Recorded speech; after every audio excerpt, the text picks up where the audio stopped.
Well, hey, how you doing? Name's Mark Levitt. Welcome to yet another exciting episode of my podcast entitled What I'm Thinking.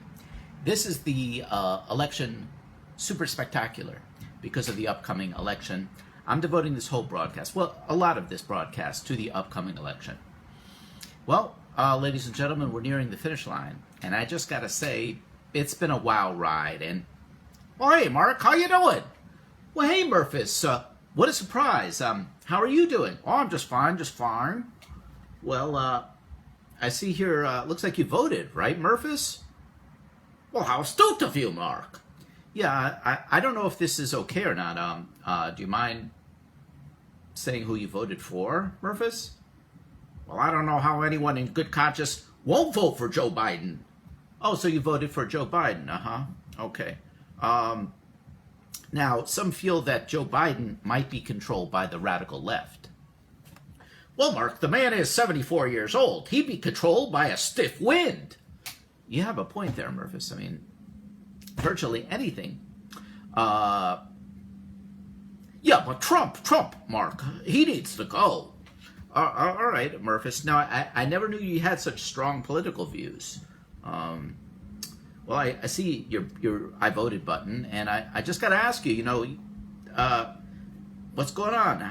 How are things at the polls? You're a real racist, Mark. There are Poles there, sure, but also Russians, Czechoslovakians. You can't be exclusionary, Mark.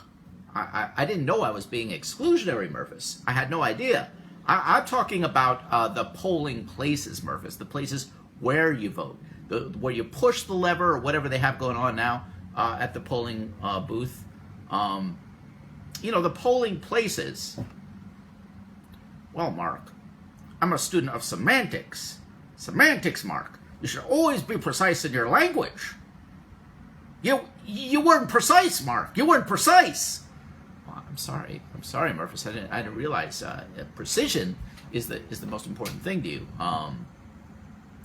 Well, anyway, to change the subject, are you excited about the election day?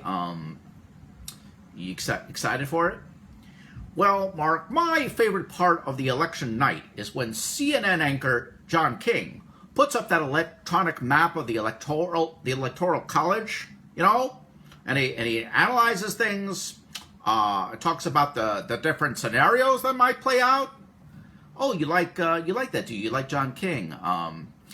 Mark, John King is a national treasure. My ideal world would be the one in which John King would basically just post and analyze all the different scenarios of my life. Oh, well, if you like John King that much, Murphys, maybe you should write him a fan letter. Write him a fan note just to see how much you like him. Oh, please, Mark, that man is so above me. Well, Murphys, I know you got to run now because you're going to be manning the Biden phone bank. Is that correct? Oh, yes, Mark. As a matter of fact, I'm going to be making those calls to the registered voters. Well, that's a noble cause, and I have to commend you. I guess I'll be seeing you later then, Murphys. So long, Mark, and see you in Joe Biden's America. So long. Wow. I guess Murphys is a really strong in the Biden camp. I guess he's not worried about the radicalized left or anything like that. Well, anyway, that's about it for the Murphys election coverage stuff. But I'm wondering what's happening on the entertainment front. Well, this week I was checking it out, and election mania has also hit the Hollywood community. You had Paul Rudd out there.